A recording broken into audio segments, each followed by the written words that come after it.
Hi అండి, welcome to Monika vlogs.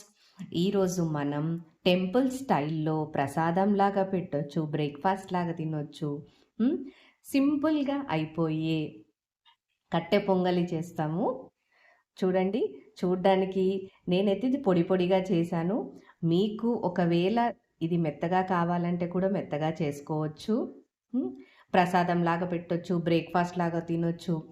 నెయ్యితోటి అలా మిరియాలు వేసి తింటే చాలా అంటే చాలా బాగుంటుంది. నేనైతే చిన్నప్పుడు ఈ ప్రసాదం కోసమే ఎర్లీ మార్నింగ్ లేచి టెంపుల్కి వెళ్ళే వాళ్ళము. ధనుర్మాసంలో, ఎస్పెషల్లీ ధనుర్మాసంలో వెంకటేశ్వర స్వామి గుడి ఉంటుంది మాకు దగ్గరలోనే, మా కాలనీలో. సో డైలీ వెళ్ళి ప్రసాదం కోసము అలా వెళ్ళే వాళ్ళము. మరి మీకు ఈ రెసిపీ మాత్రం నచ్చితే తప్పకుండా చేసేయండి, ఒకసారి ట్రై చేయండి. చూడండి, చాలా బాగుంటుంది. ఒక్కసారి ట్రై చేసి చూడండి.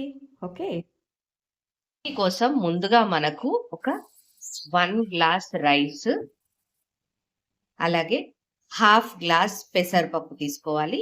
ఇది మంచిగా శుభ్రంగా కడిగేసి దీన్ని ఒక అర్ధగంట నానబెట్టేసేయాలి. సో నేను ఇలా ఒక హాఫ్ అన్ అవర్ అలా నానబెట్టేస్తున్నాను. నేను ఇక్కడ ఏంటంటే కాస్త పొడి పొడిగా చేస్తున్నాను కట్టె పొంగలి.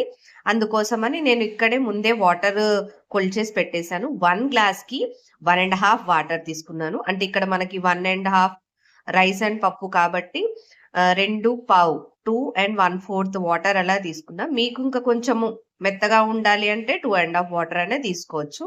సో నేను డైరెక్ట్ కుక్కర్లో చేస్తున్నాను కాబట్టి ఫ్రెష్ వాటర్ పట్టేసుకొని నానబెట్టేస్తున్నాను. ఈ పోపు కోసం కావాల్సినవి కాసిన ఒక 2-3 ఎండుమిర్చి, అలాగే కాస్త కరివేపాకు, జీలకర్ర. దీనికి మెయిన్ ఏంటంటే మిరియాలు అండి. సో నేను ఇక్కడ 2 టేబుల్ స్పూన్స్ అలా మిరియాలు తీసుకున్నాను. అండ్ కొంచెం ఇంగువ. నెయ్యితోటి చేస్తాము, సో అలా అయితేనే చాలా మంచి టేస్ట్ ఉంటుంది. సో నేను కాస్త నెయ్యి తీసుకున్నాను. ఓకే, అలాగే సాల్ట్ కావాలి. సో నెక్స్ట్ ప్రాసెస్ లోకి వెళ్ళిపోదాము. ఇప్పుడు మనం ముందుగా నేను ప్రెషర్ కుక్కర్ లో చేస్తున్నాను కాబట్టి డైరెక్ట్ కుక్కర్ ఆన్ చేసేసుకున్నాను.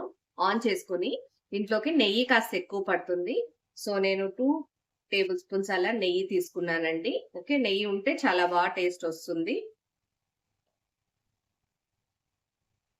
నెయ్యి ఇప్పుడు వేడైందండి. ఇందులోకి మనం ఆవాలేం వేయట్లేదు. జీలకర్ర ఒక 1 టీ స్పూన్, అలాగే ఒక 2-3 ఎండుమిర్చి,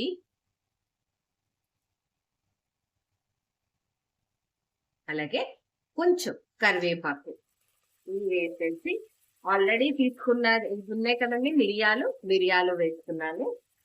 అలాగే కొంచెం ఇంగువ వేసేసి ఒక్కసారి అలా ఫ్రై చేసేయండి. సిమ్ లోనే పెట్టేసి ఫ్రై చేయండి. ఇలా ఒక్క నిమిషం అలా ఒక 15 సెకండ్స్ అలా ఫ్రై చేశాక దీన్ని ఆల్రెడీ మనం నానబెట్టేసుకున్నాం కదా పప్పు ఉన్న రైస్, నేను ఇందులో స్లోగా వేసేయండి. అంతే, ఉడకబెట్టేసుకోవాలి.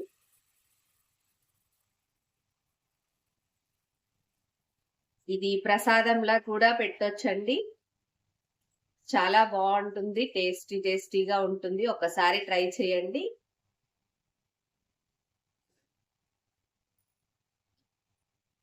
ఇలా ఒకసారి కలిపాక మనకి సరిపడా సాల్ట్ యాడ్ చేసుకుందాం. చాలా సింపుల్ రెసిపీ.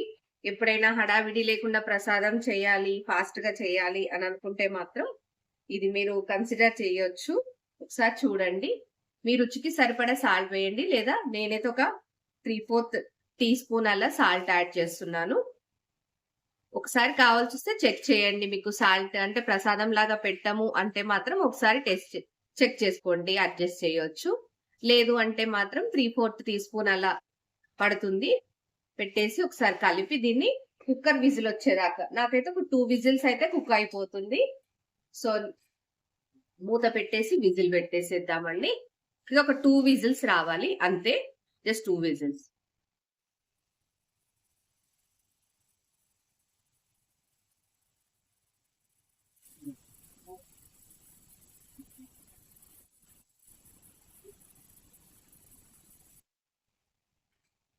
సో నాకు 2 విజిల్స్ వచ్చాయి అండి. ఒక్కసారి ఇలా ముట్టి చూడండి, మీకు పొడి పొడిగా ఉందంటే సరిపోతుంది. ఇది ఒక్కసారి అవ్వగానే ఒక్క నిమిషం అలా ఒకటేసారి ఇలా కలిపేసేయండి. ఎందుకంటే మిర్చి అవన్నీ కాస్త పైకొచ్చేసాయి కాబట్టి, ఇలా కలిపి మరీ ఎక్కువ కలపాల్సిన అవసరం లేదు. ఒక్కసారి కలిపేసేసి ఒక 10 నిమిషాలు దీన్ని ఉంచేసేయండి. ఆ తర్వాతని సర్వ్ చేసేయండి. చాలా అంటే చాలా బావుంటుంది. ఒకసారి మీరు ట్రై చేయండి. వీడియో నచ్చితే మాత్రం లైక్ చేయండి, షేర్ చేయండి, సబ్స్క్రైబ్ చేయండి. Thank you.